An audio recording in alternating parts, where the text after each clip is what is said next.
La salud en salud, dinero y amor. Por 88.9 Noticias. Estamos de regreso y seguimos en salud, dinero y amor, y ya está con nosotros Paulina Vieites.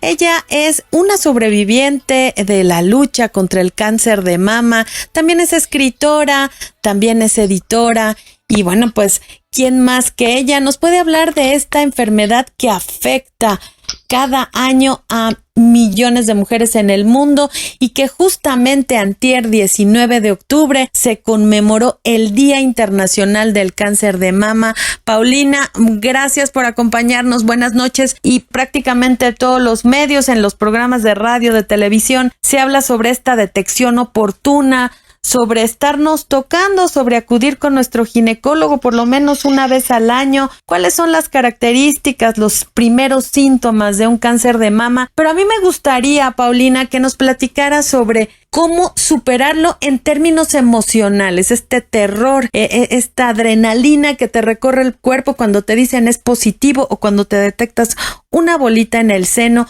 ¿Cómo luchar contra el miedo, contra la incertidumbre, con este tema emocional que puede terminar más con nosotros que la misma enfermedad? Paulina, buenas noches. Hola, buenas noches, Romina, y a todas. Gracias por este espacio. Tú lo estás describiendo muy bien. La verdad es que no es una noticia fácil. Nadie quiere recibir un diagnóstico así, desde luego, y siempre estamos alejándonos de la posibilidad de hacernos estudios precisamente porque no nos queremos enterar de los resultados. Y yo creo que este es el peor error que cometemos. Somos expertos en dejar crecer las dolencias, en dejar que aumenten en intensidad, y llegamos ya muchas veces a un grado que hace mucho más complejo el abordaje. Entonces, este mes se nos recuerda eso. Es para sensibilizar que previniendo, que tomando cartas en el asunto a tiempo se tiene un mucho mejor pronóstico. No es lo mismo, Romina, tener un pequeño tumorcito, una pequeña bolita, ir a tiempo y ver a que ya esto crezca e invade el organismo. El cáncer es este enemigo silencioso, como lo llaman, muy invasivo, que a veces no da manifestaciones absolutas, digamos, de que está ahí, y ese es el principal problema, ¿no?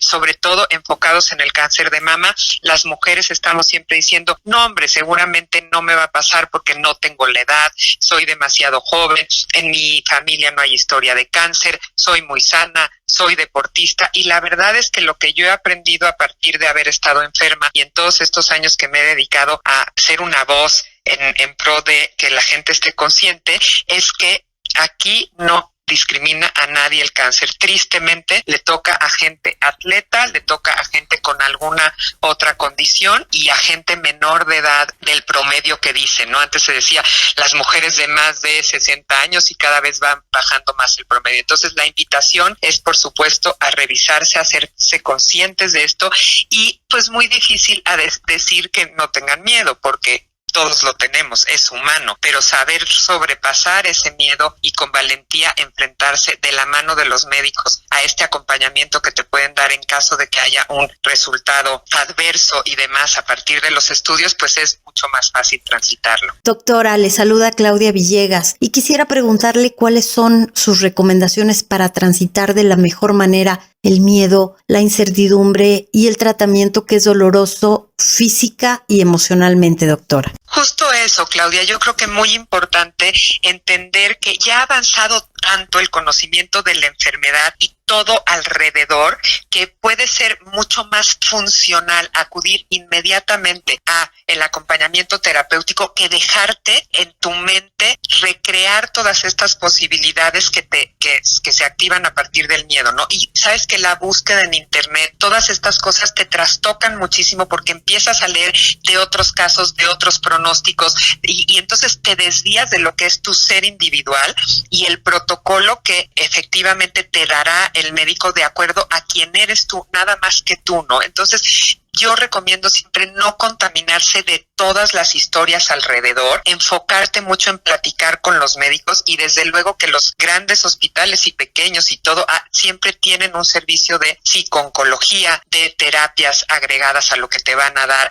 para que tú te sientas mejor, ciertos cuidados paliativos que bajan los efectos de las quimios. O sea, ya hay todo un universo afortunadamente construido en torno a que el paciente y quien es diagnosticado lo pase lo mejor posible. Paula, muy buenas noches, te saluda Marilena Vega. Oye, los avances hoy día son cada vez mejores, se encuentran más cosas. Tú como sobreviviente de esta enfermedad, ¿qué les podrías decir a las mujeres que hoy día se encuentran inmersas en este padecimiento?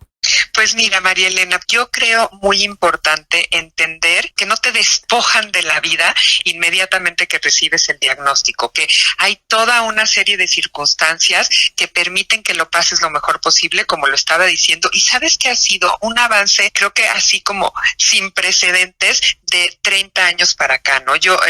Mi padre murió de un cáncer ya que había hecho metástasis, que no se dieron cuenta hasta que ya era gravísimo, y yo cuando me traté, pues las quimioterapias tenían sus protocolos y sus efectos secundarios y todo, y ahora quienes están tratando hoy, hay fármacos ya súper dirigidos, terapias moleculares, incluso cosas para evitar en gran medida la caída del pelo, te ponen una gorra especial, entonces claro, uno se va motivando porque vas entendiendo que esto puede ir caminando hacia algo mucho mejor. Creer en la ciencia, apegarse a ello siempre es la gran salida, ¿no? Y luego ver cómo tu cuerpo reacciona. Yo, por ejemplo, algo que les puedo compartir a las mujeres que ahora lo están pasando es que mi primera impresión después del dolor, la angustia y demás era que yo era una mujer débil porque me había enfermado. Y imagínate qué gran padecimiento y qué enorme y qué tremendo el cáncer, ¿no? Entonces fui adquiriendo una relación con mi cuerpo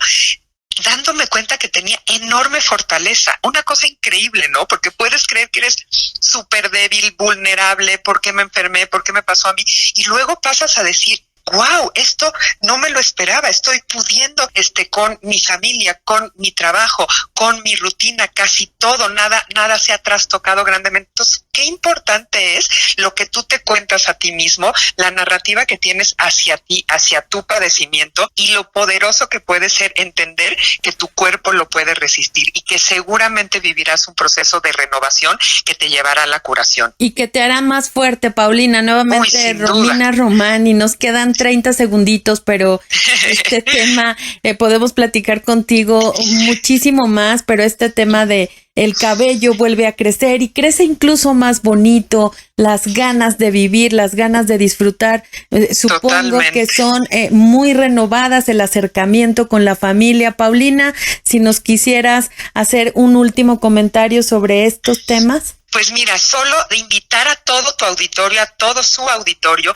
a que por favor entren a la página swanrosa.com, Swan con Z y W, porque hemos preparado una antología que se llama La voz de una cuenta la historia de muchas, y son 10 testimonios de mujeres que o hemos pasado por el cáncer o hemos estado cerca de los enfermos de cáncer, y lo que queremos es dejar un mensaje de esperanza y que se comprenda que todos padecemos lo mismo, pero podemos salir adelante. Entonces es un esfuerzo como 360 grados a partir de una narrativa esperanzadora para que la gente conecte con el tema del cáncer y se dé cuenta que sí se puede, que se puede sobrepasar y que siempre hay un mensaje mejor. Gracias a Paulina Vieites, ella es sobreviviente del cáncer de mama, es conferencista, es escritora, autora de libros, pero sobre todo es un ejemplo de que sí se puede. Sí se puede de verdad vencer a esta terrible enfermedad. Gracias nuevamente, Paulina, y por supuesto que seguiremos platicando contigo en próximas ocasiones. Gracias a todas. Gracias. Quédese con nosotros en Salud, Dinero y Amor. Vamos con más información.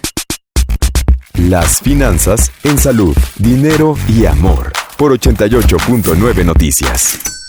Seguimos aquí en Salud, Dinero y Amor. Gracias por acompañarnos por el 88.9 Noticias, Romina, Claudia y María Elena. Y el día de hoy, amigos, vamos a hablar sobre liderazgo. Qué importante es este tema de frente a una crisis económica, social y de salud en la que estamos viviendo. ¿Cómo recuperar ese liderazgo, esa confianza? Para platicar de ello, el día de hoy nos acompaña Rosalinda Ballesteros. Ella es directora del Instituto de Ciencia y Liderazgo del Bienestar del TEC Milenio. Muchas gracias y muy buenas noches, Rosalinda. Qué gusto saludarte. Un gusto estar aquí compartiendo con toda tu audiencia. Muchísimas gracias. Oye, una consulta. ¿Cómo reforzar el liderazgo de frente pues a esta situación que nos está tocando? ¿Cómo fortalecerlo de frente a una crisis económica, social y de salud? Claro, yo creo que como generación que nos toca vivir este momento de adaptación y cambio constante, tenemos la oportunidad además de influir positivamente, y de eso se trata en parte las ciencias del bienestar y la felicidad. En el tema del liderazgo, las personas que tienen función de ser líderes de un equipo, desde el inicio de la pandemia vieron la necesidad a lo mejor de desarrollar nuevas competencias, de buscar nuevas formas de motivar a las personas, dado que vivimos muchos cambios, como bien dices. La idea, por ejemplo, de cambiar los protocolos de salud, de distanciamiento, el trabajo desde casa, ahora el trabajo híbrido o el regreso a los espacios de trabajo, y todo esto implica que quien tiene la función de líder sea primero que nada un ejemplo, y en segundo lugar alguien que inspira y motiva a las personas a poder resolver todos estos retos para ellos mismos y para el equipo de trabajo, y finalmente pues para el cliente del servicio o producto que la empresa esté ofreciendo. Gracias, Rosalinda. Buenas noches. Te saluda Romina Román, y hablando de liderazgo, los jóvenes, los niños llevan pues casi 2 años en confinamiento, en donde los papás les transmitimos el temor a salir. Muchos de ellos, aun cuando ya pueden empezar a salir, ya no quieren. Entonces, ¿cómo los podemos motivar para que se atrevan, para que salgan, para que venzan este miedo al COVID, este miedo a regresar a la escuela? Fíjate que dentro de este ámbito de lo que es la formación de niños jóvenes,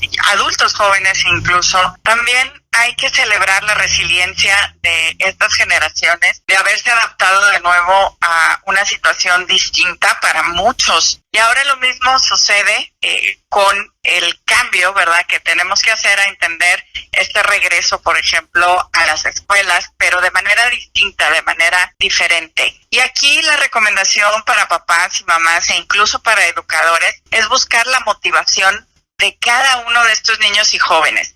Es distinto, por ejemplo, para aquellos que son muy sociables y quieren volver a convivir con sus amigos, pero a lo mejor no quieren regresar a un horario de clase completo. Es distinto también para aquellos que su motivación es por la curiosidad y el aprender cosas nuevas, pero a lo mejor son un poco más introvertidos. Entonces, a través de una conversación podemos encontrar las fortalezas de estos niños y jóvenes, y por ese lado mostrarles lo positivo que tiene este cambio ahora de regreso pues a las aulas, si es así, o a un nuevo esquema híbrido de educación. Y más que nada, esta postura de irnos a las habilidades o fortalezas de cada uno, pues es una de las cosas que nosotros en el instituto trabajamos mucho con padres de familia y que nos gusta mucho compartir, porque cambia el enfoque de la comunicación y de la relación en la familia. Gracias, Rosalinda. Nuevamente te saluda Romina Román, pero ¿cómo hacerlo? ¿Cómo hacer eso en medio de una caída en el crecimiento económico, falta de apoyos fiscales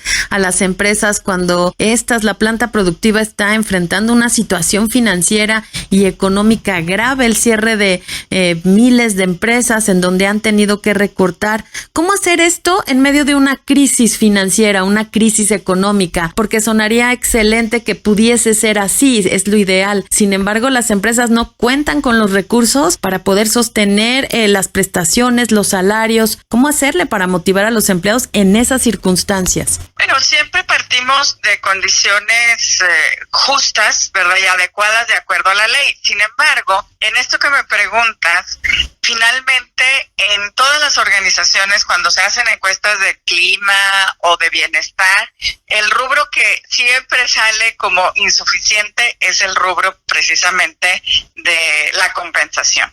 Y esto sucede porque los seres humanos tenemos un fenómeno que nos sucede, que es que nos adaptamos a las condiciones. Nosotros en el instituto, una vez que tenemos una remuneración adecuada respecto a la ley y a lo que es el valor de el mercado, y entendiendo que tenemos estos procesos de adaptación hedónica, se llama, promovemos algo que se llama el salario emocional, que no es en lugar de, sino en combinación con. Hay cosas que podemos hacer, por ejemplo, el reconocimiento frecuente y público de los líderes, el hacer notar a la persona cómo lo que hace es valioso para el equipo de trabajo donde está, el trabajo significativo. Y esta es una variable que cada vez se vuelve más importante para las generaciones más jóvenes en los espacios de trabajo. Y puede sonar a algo pues muy suave, ¿verdad?, para la el planteamiento que finalmente me hiciste, pero cada uno de nosotros, como líderes de un equipo o como personas que tomamos decisiones en las empresas, como trabajadores de una empresa, en cada decisión que tomamos estamos valorando de manera subjetiva y hacemos esta combinación de elementos de si lo que hago vale la pena, me hace sentir bien y además cuál es mi compensación. Entonces, en esta combinación, el que haya una combinación que nos permita percibir un salario adecuado, pero tengamos estos otros beneficios, hace que las personas se quieran quedar en el espacio de trabajo donde estamos. Y esto, hay distintos estudios que desde la psicología positiva lo soportan científicamente. Y por supuesto que nosotros también tenemos toda esta información disponible para las personas. Rosalinda, nuevamente Marielena Vega, y estamos por concluir esta charla contigo, pero sí nos gustaría que le dejaras un mensaje a nuestros amigos que nos escuchan de cómo restablecer ese liderazgo, esa fortaleza que para muchos se fue de frente a esta pandemia y esta situación que, bueno, pues era inimaginable. Empezar con pequeños cambios. Si nosotros hacemos un pequeño cambio y vemos resultado, nos va a motivar a hacer otro pequeño cambio y al final sí nos vamos a mover del lugar, pero no necesariamente tenemos que pensar en grandes cambios. ¿A qué me refiero? Bueno, yo puedo incorporar, por ejemplo, un pequeño ritual de gratitud por las noches antes de irme a dormir, pensar en las cosas que agradezco. En mi equipo de trabajo puedo incorporar un pequeño ritual de reconocimiento a la semana, hacer con mis hijos un muro de gratitud. Y aquí solamente hablé de la emoción de la gratitud, pero hay muchas otras, ¿no? Claro. Pues muchas gracias, Rosalinda. Se nos acabó el tiempo, pero te agradecemos mucho estos consejos, estas reflexiones y estos tips que seguramente les servirán a las personas que nos escuchan. Gracias a Rosalinda Ballesteros, ella es directora del Instituto de Ciencias del Bienestar y la Felicidad de la Universidad TecMilenio. Gracias. Hasta luego. Al contrario, gracias. Quédese con nosotros aquí en Salud, Dinero y Amor. Vamos a un corte rapidísimo y regresamos. Ellas te apasionan. Salud, dinero y amor.